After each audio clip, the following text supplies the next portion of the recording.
একজন মানুষ যে নিজেকে ঈশ্বর ভেবেছিল, একজন শাসক যে আকাশে উঠে আল্লাহর সাথে যুদ্ধ করতে চেয়েছিল, কিন্তু শেষ পর্যন্ত একটি ছোট মশার কাছে পরাজিত হলো। নমরুদের সেই ভয়ঙ্কর বিদ্রোহ, তার উড়ন্ত যান, আকাশে যাওয়ার রহস্য এবং তার লজ্জাজনক পতনের পুরো ঘটনা জানতে হলে ভিডিওটি এক মুহূর্তের জন্য মিস করবেন না। নমরুদ ছিল পৃথিবীর অন্যতম একজন জালিম রাজা। তার রাজত্ব ছিল ব্যাবিলিয়নের বিস্তৃত অঞ্চলে।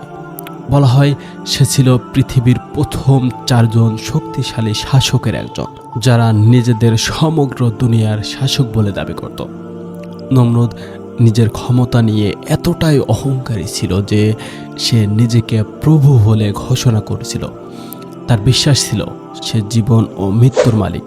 সে দাবি করত মানুষের জীবন ও মৃত্যু তার হাতে, কারণ কারো প্রাণ নিতে চাইলে সে হত্যা করত, আর কারো প্রতি অনুগ্রহ দেখাতে চাইলে তাকে বাঁচিয়ে দিত। এই অহংকার তাকে এতটাই অন্ধ করে দিয়েছিল যে সে আল্লাহর অস্তিত্ব অস্বীকার করতে শুরু করলো এবং নিজের সাম্রাজ্যে আল্লাহর প্রতি বিশ্বাস রাখা নিষিদ্ধ করলো। নমরুদের জুলুমের বিপরীতে একমাত্র দাঁড়িয়েছিলেন মহান নবী হজরত ইব্রাহিম আলাইহিস সালাম।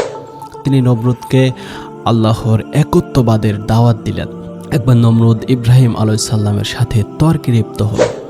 ইব্রাহিম আলাইহিস সালাম বললেন, আমার রব জীবন দান করেন এবং মৃত্যু দেন। নমরুদ জবাবে দুজন বন্দী সামনে নিয়ে এলো। একজনকে হত্যা করলো আর অপরজনকে মুক্তি দিল এবং বলল, দেখলে আমিও জীবন দিতে এবং মৃত্যু ঘটাতে পারি। তখন ইব্রাহিম আলাইহিস সালাম বললেন, আমার রব সূর্যকে পূর্ব থেকে ওঠান এবং পশ্চিমে অস্ত যেতে দেন। এবার তুমি পারলে উল্টো করো। এই কথায় নমরুদ সম্পূর্ণ নির্বাক হয়ে গেল।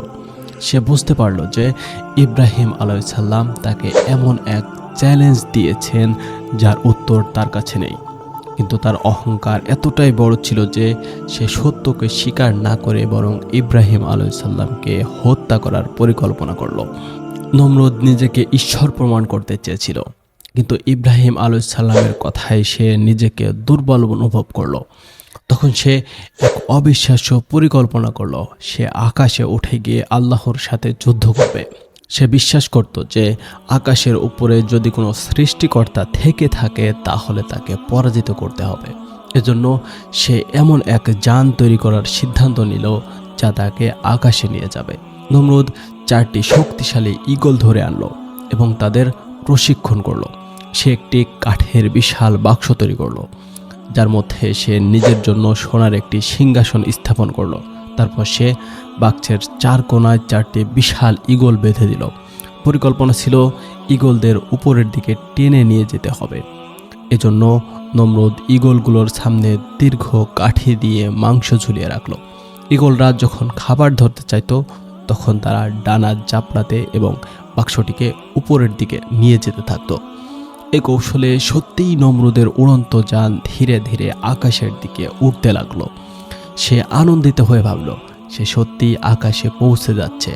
কয়েক ঘন্টা পর সে এত উঁচুতে উঠে গেল যে নিচে পৃথিবীর কিছুই দেখা যাচ্ছিল না। তখন নমরুদ মনে করলো সে এখন আকাশের মালিক হয়ে গেছে। সে আকাশের দিকে 3টি তীর ছুড়ল। তার বিশ্বাস ছিল সে আল্লাহর দিকে আক্রমণ করছে। কিন্তু যখন তৃতীয় তীরটি ফিরে আসলো তখন সে দেখল তীরটিতে তাজা রক্ত লেগে আছে। তখন নমরুদ আরও বেশি গর্বিত হলো এবং ভাবল সে সত্যিই আল্লাহর বিরুদ্ধে জয়ী হয়েছে। কিন্তু বাস্তবে এটি ছিল আল্লাহর পক্ষ থেকে তার বোকামের প্রতি একটি ইঙ্গিত, যেন সে আরও একবার উপলব্ধি করতে পারে আল্লাহ সর্বশক্তিমান। নমরুদ যখন আকাশে উঠে তীর ছুঁড়ে ভাবল যে সে আল্লাহর বিরুদ্ধে বিজয়ী হয়েছে, তখন তার অহংকার আরও চরমে পৌঁছে গেল। সে বিশ্বাস করতে লাগলো যে সে আকাশের অধিপতি হয়ে গেছে, কিন্তু সে বুঝতে পারেনি প্রকৃতপক্ষে সে নিজের ধ্বংসের পথ তৈরি করে ফেলেছে। কিছুক্ষণ পর ঈগলগুলো ক্লান্ত হয়ে পড়তে শুরু করলো। তারা আর বেশি সময় ধরে বাক্সটিকে টেনে নিতে পারছিল না। ধীরে ধীরে তারা গতি হারাতে লাগলো এবং নমরুদের উড়ন্ত যান স্থির হয়ে গেল। তখনই নমরুদ ভয় পেতে শুরু করলো। সে দেখল মাংসের টুকরোগুলো ধীরে ধীরে শুকিয়ে যাচ্ছে, ঈগলগুলোর ক্ষুধা বেড়ে যাচ্ছে অবশেষে যখন ঈগলগুলোর সামনে থাকা খাবার শেষ হয়ে গেল, তখন তারা হঠাৎ দিক পরিবর্তন করলো এবং নিচের দিকে নেমে আসতে লাগলো। নমরুদ ভয় পেয়ে গেল, কারণ সে বুঝতে পারল না যে সে এখন আর আকাশের মালিক নয়, বরং সে নিয়ন্ত্রণ হারিয়ে ফেলেছে। ঈগলগুলো দ্রুত নিচের দিকে নেমে আসতে থাকলো। তারা আর বহন করতে চাইছিল না, বরং নিজেদের মুক্ত করতে চাইছিল। নমরুদ চিৎকার করতে লাগলো, কিন্তু কেউ তাকে শুনতে পাচ্ছিল না। বেশ কিছুক্ষণ পর ঈগলগুলো এতটাই ক্লান্ত হয়ে পড়ল যে তারা একে একে নমরুদের বাক্স থেকে ছিটকে বেরিয়ে গেল। তখন নমরুদের বাহন সম্পূর্ণভাবে ভারসাম্য হারিয়ে নিচের দিকে ধ্বংস হয়ে পড়তে লাগলো। নমরুদ চিৎকার করতে লাগলো, কিন্তু সে আর কিছুই করতে পারল না। সে তার হাতের ধনুক ছুঁড়ে ফেলে দিল, নিজের সিংহাসন আঁকড়ে ধরল, কিন্তু কিছুই কাজে আসলো না। সে দ্রুত গতিতে পৃথিবীর দিকে ধেয়ে আসছিল। অবশেষে নমরুদ এক বিশাল খোলা মাঠে প্রচণ্ড গতিতে পড়ে গেল। তার উড়ন্ত যানটি চূর্ণ বিচূর্ণ হয়ে গেল এবং সে মারাত্মক আহত হলো।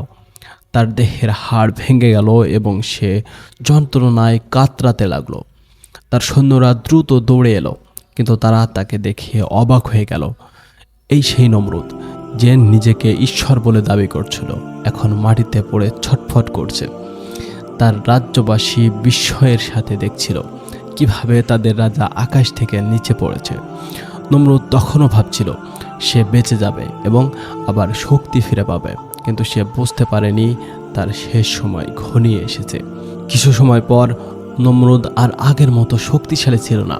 তার দেহ দুর্বল হয়ে পড়েছিল, তার সৈন্যরা বিভ্রান্ত ছিল, কিন্তু নমরুদ তখনও মনে করছিল যে সে নিজেকে উদ্ধার করতে পারবে। ঠিক তখনই আল্লাহ তার গজব পাঠালেন একটি ক্ষুদ্র মশার মাধ্যমে। একটি ছোট মশা উড়েছে নমরুদের নাকে ঢুকে গেল। প্রথমে সে এটিকে পাত্তা দিল না, কিন্তু কিছুক্ষণ পরেই মশাটি তার মাথার ভেতরে ঢুকে গেল এবং তার মস্তিষ্কে ভয়ঙ্কর ব্যথা সৃষ্টি করলো। নমরুদ যন্ত্রণায় পাগলের মতো হয়ে গেল। এত বড় এক শাসক যে নিজেকে সৃষ্টিকর্তা ভাবত, এখন একটি ছোট মশার কারণে ভয়ঙ্কর কষ্ট পাচ্ছিল। সে মাথা ধাক্কাতে লাগলো, কিন্তু কিছুতেই ব্যথা থামছিল না। নমরুদ ধীরে ধীরে পাগল হয়ে গেল। তার মাথার ব্যথা এতটাই বেড়ে গেল যে সে আর সহ্য করতে পারছিল না। তার চিকিৎসকরা কিছুই করতে পারছিল না। তখন তার সৈন্যরা লক্ষ্য করল, যদি নমরুদের মাথায় আঘাত করা হয় তাহলে কিছুক্ষণ ব্যথা কমে যায়। তখন থেকে প্রতিদিন নমরুদের মাথায় লাঠি দিয়ে আঘাত করা হতো, যেন সে কিছু সময়ের জন্য ব্যথা থেকে মুক্তি পায়। কিন্তু এভাবে বেশি দিন চলল না। একদিন সে মশাটি তার মস্তিষ্কের গভীরে গিয়ে নমরুদকে ধ্বংস করে দিল। নমরুদ চিৎকার করতে করতে মারা গেল। যে নমরুদ আল্লাহর সাথে যুদ্ধ করতে চেয়েছিল, সে অবশেষে এক ক্ষুদ্র মশার হাতে পরাজিত হলো। এভাবেই পৃথিবীর অন্যতম জালিম শাসকের লাঞ্ছনাময় মৃত্যু ঘটল।